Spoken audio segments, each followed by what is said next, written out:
Então vamos agora de Copa Sul-Americana, a quinta e penúltima rodada da fase de grupos. Montevideo City Torque venceu por 4-1 o Deportivo Riestra no grupo do Grêmio. Audax Italiano venceu por 2-0 o Barraca Central no grupo do Vasco. São Paulo e Milionários empataram em 1-1, foi a estreia do técnico Dorival Júnior. E o São Paulo começa tropeçando em casa ao empatar com o Milionários. E por pouco não perdeu, o árbitro acabou o jogo bem no contra-ataque do Milionários, que poderia terminar em gol no final da partida. O gol do São Paulo saiu graças a um frango extraordinário do goleiro do Milionários. E depois o Jorge Hurtado empatou. E como eu disse no final, se o árbitro não tem a boa vontade ali com o São Paulo de apitar o jogo antes do contra-ataque ser finalizado, o São Paulo poderia ter perdido esse jogo e assim ter perdido a primeira posição do grupo. O São Paulo lidera o grupo C com 9 pontos, o Milionários tem 8, o O'Higgins tem 7. Então o grupo ainda está em aberto na última rodada. O São Paulo pode terminar eliminado ou classificado para o playoff ou classificado direto para as oitavas com o primeiro lugar do grupo. O América de Cali empatou em 1-1 com o Tigre, jogo do grupo A. Deportivo Cuenca empatou em 2-2 com o Recoleta no grupo D, grupo do Santos. E o grupo continua uma bagunça, né? Agora o São Lourenço tem 7, o Cuenca 6, o Santos 4 e o Recoleta 5. Aí o Santos vai para a última rodada ainda podendo se classificar, mas até agora nenhuma vitória na Sul-Americana da equipe do Santos. O Santos empatou também 2-2 nessa rodada com o São Lourenço. Jogando na Vila Belmiro, abriu 2-0, o Gabriel Bontempo fez o primeiro, assistência do Gabigol, depois o Gabigol faz de falta. E aí no segundo tempo o São Lourenço vai buscar o empate. O Neymar tá fora, não vai jogar pelo Santos até a Copa do Mundo. E não se sabe se ele vai voltar realmente depois da Copa do Mundo pro Santos, né? Mas o Neymar teve ali detectado um edema na panturrilha direita, né, que ele estava fazendo a massagem lá no jogo do Brasileirão, que ele foi substituído de maneira errada e tal, ele queria voltar pro campo. Engraçado, ele estava bem indo para voltar, né, e agora não pôde jogar. Mas enfim, o Neymar assistiu o jogo do camarote, o Santos levou o empate no segundo tempo, tá na última posição do grupo, dá para se classificar ainda, pô, eu nem sei se é bom pro Santos se classificar realmente nessa competição, porque o time tá lá no Campeonato Brasileiro lutando contra o rebaixamento, se classificou na Copa do Brasil, eliminando o mesmo Coritiba que meteu 3-0 neles na última rodada do Brasileiro. O Santos é um time inexplicável, né?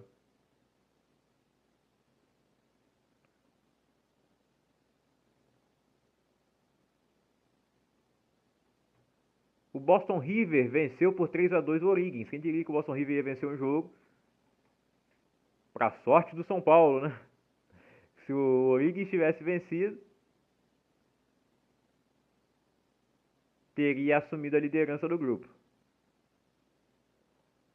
Botafogo venceu por 3-0 o Independente Petroleiro. O Botafogo está aí com 4 vitórias e um empate nessas Sul-Americanas.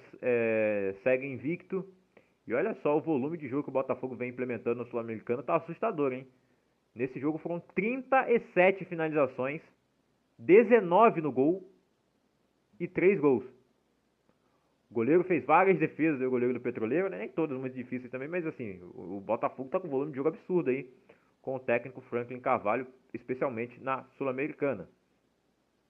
No Brasileirão ainda é uma equipe que está oscilando bastante, mas na Sul-Americana o Botafogo desponta nesse momento como um dos favoritos, hein? Mesmo com os bastidores caóticos dentro de campo, o Botafogo tá indo bem.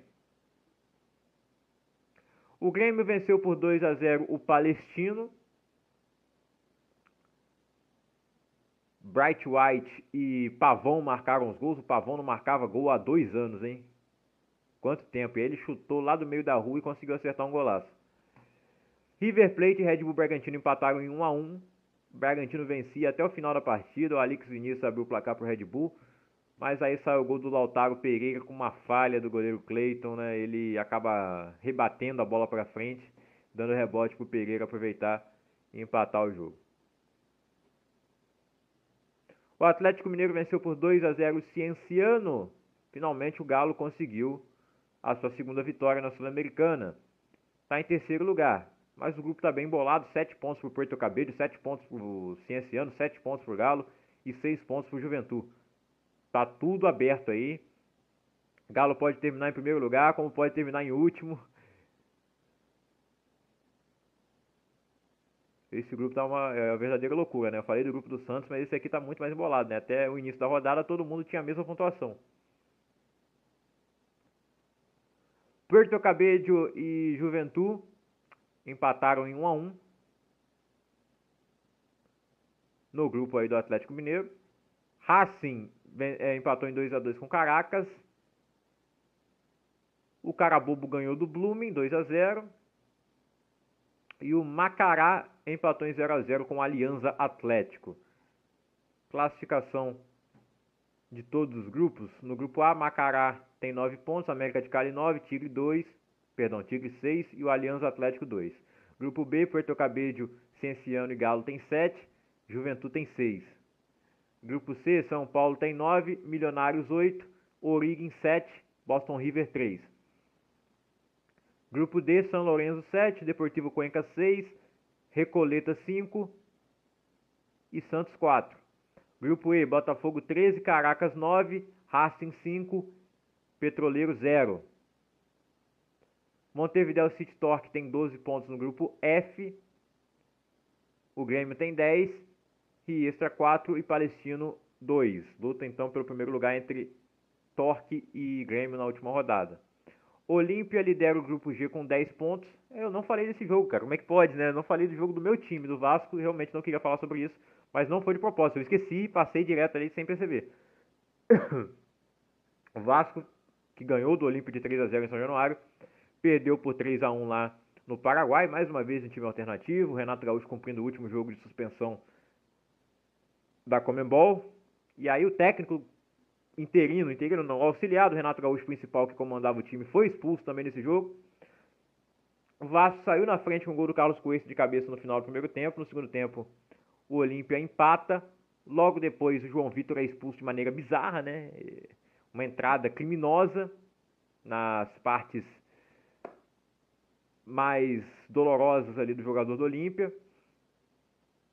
E aí a gente ainda teve que tomar um gol do Sebastião Ferreira para fechar a conta, né? O Léo Jardim falhou nos 2 gols para mim, que o Olímpia fez, a virada.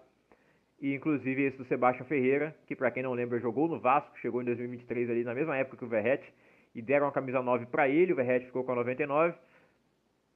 E esse cara saiu do Vasco sem fazer um gol sequer. Na primeira vez que enfrenta o Vasco, quando sai, faz um gol.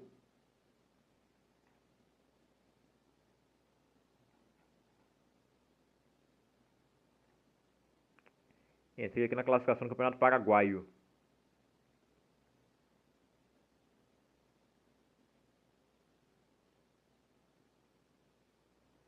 Então é isso. Com essa vitória, o Olímpia está liderando o grupo G, 10 pontos. O Vasco e o Audax italiano tem 7. Barraca Central tem 3. O Vasco começou a rodada liderando o grupo, termina em segundo lugar, ameaçado ainda com a possibilidade de ser eliminado.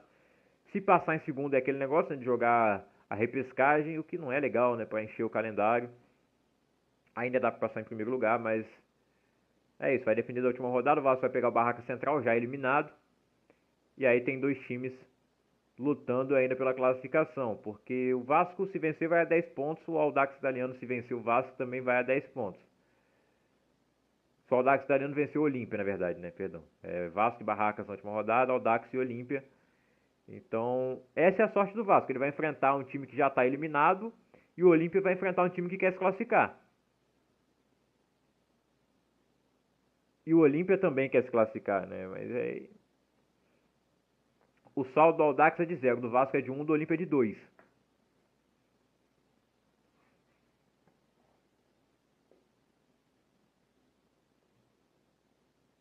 Talvez o ideal seja até torcer pelo empate lá em Olímpia e Audax para garantir a classificação. Mas se quiser o primeiro lugar, aí é melhor que o Audax vença e o Vasco faça saldo contra o Barracas, né, para passar em primeiro. Bom, o grupo H ali, o River Plate tem 11 pontos, Carabobo 9, Bragantino 7 e o Blooming eliminado com 1.